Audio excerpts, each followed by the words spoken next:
Hello Jokers, thanks for watching this episode of Jawkers Physiotherapy.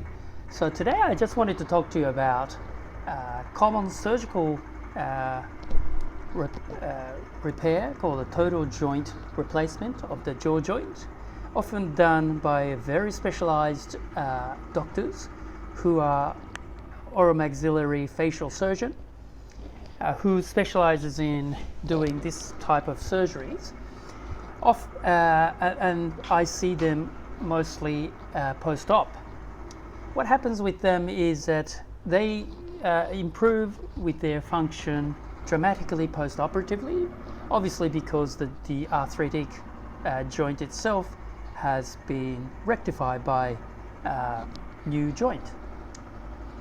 The problem is post-operatively, the soft tissues that surrounds the jaw joint have been compromised or removed to some extent.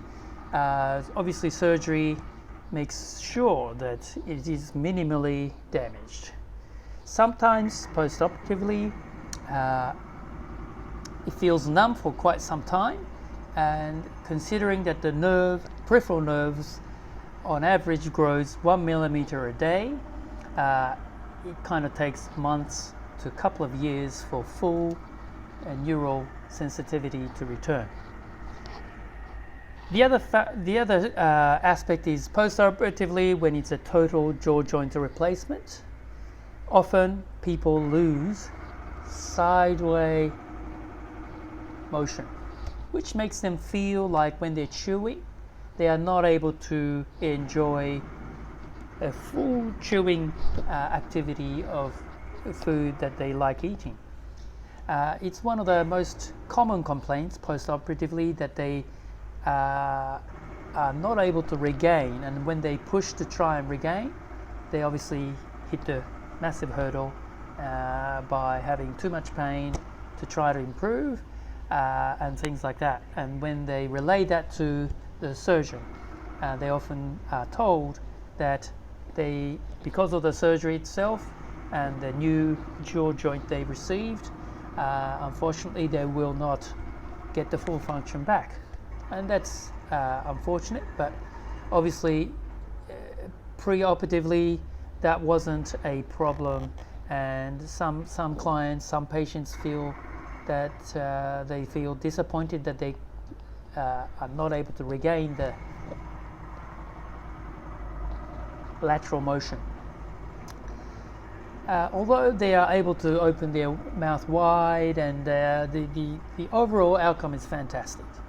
So in any surgeries, obviously the removal of pain is the paramount goal, and they achieve that fantastically at the cost of compromising some of their lateral motions.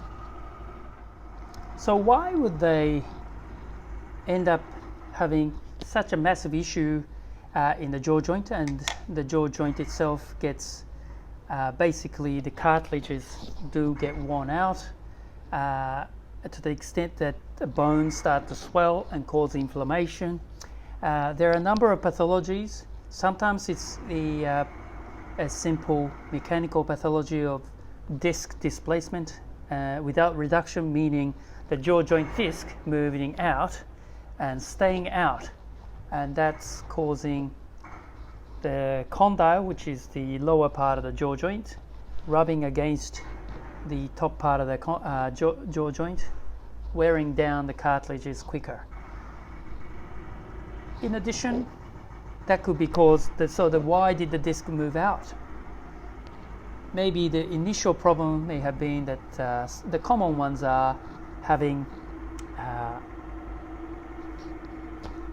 wisdom teeth removal under general anesthesia, or trauma to the face where they hit their jaw, fell over, or netball hitting the face, things like that.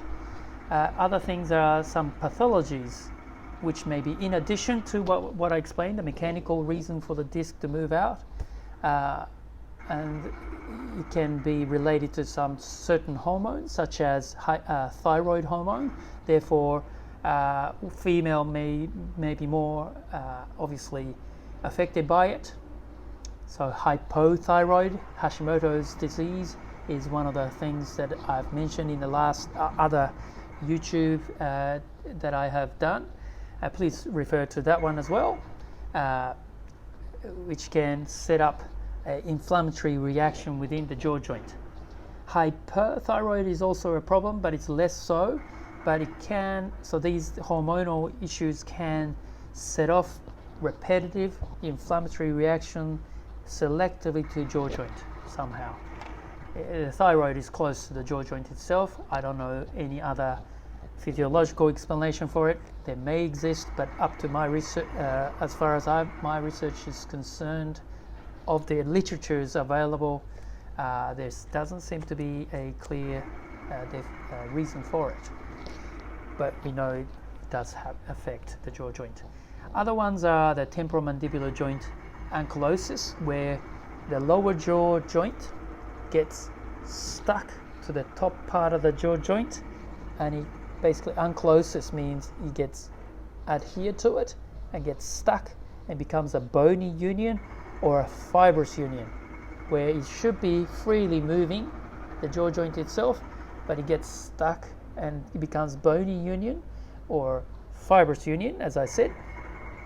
And in trying to open, obviously you're trying to stretch or rip, or obviously it's not going to move, because if it's a bony union, fibrous union may still be able to stretch, but it will be painful. And under that resistance, if you keep trying, it's going to cause more irritation and inflammation, further destroying the joint surfaces. So these things over time can make your jaw joint arthritic, where the total jaw replacement may end up being the necessity to remove the pain. Okay, so then if they are the pathologies, obviously they need to be looked at separately by an endocrinologist, so that hormone problems is well addressed. But usually these sort of conditions linger on for a very long time before jaw joint becomes a problem. So it is very important that in any case, to prevent any of these pathologies happening, in this case I deal with the jaw part of the body system pathology, it is important that you check up with a doctor if you feel that you're not feeling right or well. Okay. Just the information to put out there so that we can prevent rather than reactively treat the jaw problem.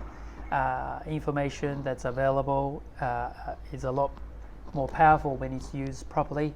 So I'm just putting it out there for people who are wanting to know. And I only see people who consequently end up having problems. But I just thought that my thoughts are that if we can reduce or eradicate any problem in the jaw, and if that's our mission, I would like to put it out there. Great. So thanks for watching. This has been a long clip compared to the others, but I just hope that this was useful for people who are wanting to know this information. And if you wanted to come in to have a consultation, please contact me via the email, or if you're in Sydney, please call me so we can have a consultation. We can get you started on your rehab for the jaw. Okay, thanks for watching. And if you like this video, please press OK. Great. And if you'd like, I'll be putting out some more videos about the jaw and other related symptoms, so press the subscribe button. Okay, thanks for watching, and I'll see you next time. Bye bye. Just in addition to information about the total joint replacement of the jaw, there are only a handful of the surgeons who can do it. So if you'd like to know the details of people who are obviously very experienced in doing these surgeries, I've got a list of them, so if you'd like, please contact me also, and we can have a chat about the best way forward for your jaw joint. All the best, and I look forward to meeting you in the next episode of the Jawkers Physiotherapy. Cheers. Bye bye.